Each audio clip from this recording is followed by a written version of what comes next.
when we spoke earlier, you said that we shouldn't cry for traditional media, that the new is not necessarily replacing the old, but complementing it. And you used a lovely metaphor. You said that people consume media not as a waterfall, but as a sprinkler. Please explain.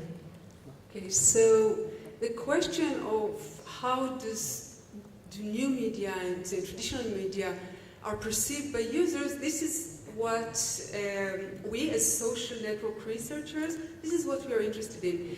And during the past year or two, we conducted several large-scale studies exactly on that question, and the results are quite surprising.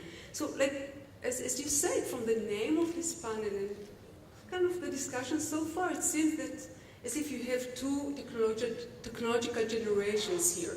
The old traditional media, which is now being replaced by a newer generation, which we term new media.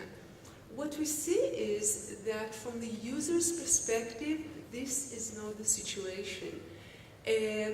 People use new media to enhance and complement their experience of traditional media. And this is what they say, that it's not a waterfall, it's not a cascade of one thing replacing the other, but it's a sprinkler, it's a true multi-channel world.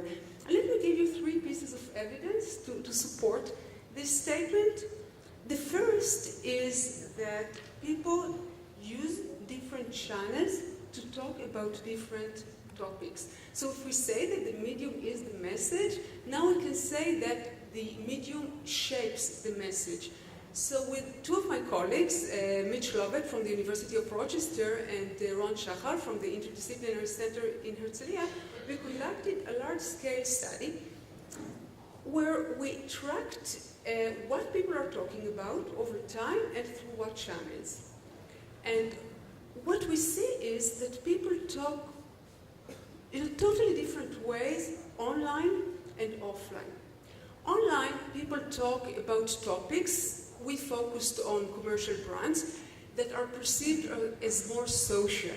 So they are more differentiated, they are more visible, they are more premium.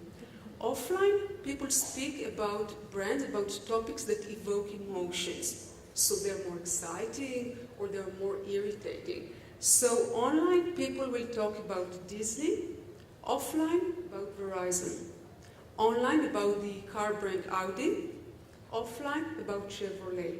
So for the users, there is not all the new media. They just use this variety of new channels they have to refine the match between the content and the topic they're talking about. So this is the first piece of evidence. The second piece of evidence is that people are engaged in new media in order to enhance their experience with traditional media. So we just completed another large-scale research with Nielsen, with the Keller Fay Group, and with the CRE. The CRE is a consortium that is a joint venture of Nielsen and the major TV networks.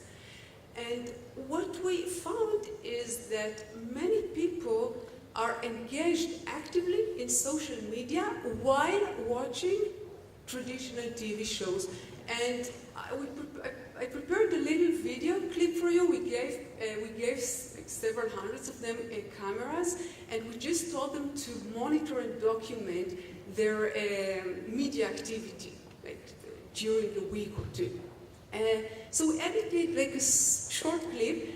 I just want to ask, since these are people and we want to protect their privacy, if there are TV crews here, just please don't shoot this specific clip. This is for our eyes only.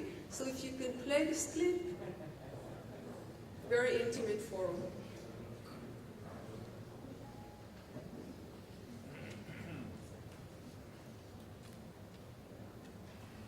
Being able to get instant feedback and talk to people and interact with people on Twitter, in a lot of ways it gives the same satisfaction as if I was watching it with people. The name of this group is People That Love Scandals, and we really love our scandal. I just checked in on Biggle to Secret Millionaire, and that's part of the Biggle thing so that I can win points. I did that through Facebook. I just got a text. I forgot today the All-Star game was on baseball, so I just flipped it on. And I'm going to go back onto Facebook and just find out what's going on. I definitely read comments about people's viewing experiences, Twitter especially, because I find out about a lot of shows through Twitter. I'm usually on Twitter like all day. Social networking does play a big role in my life. I try not to make it like all social networks so I'm like obsessed, but there are many things on social networks that I'm attracted to. I like the fast-pacedness, how with one swipe I can get more comments about many things. I like being able to voice my opinion online. It definitely is my go-to source for entertainment and news. Okay. So what we did in the study was to track the communication behavior and the viewing behavior of 1,700 Americans, a representative sample of the US population. And what you see here is that people read the newspaper while watching TV, while tweeting, while being on their Facebook. And we think is that this is how they make the TV experience more social. So if a person watches Game of Thrones while participating in a discussion group, he or she might enjoy the show better. And you know what?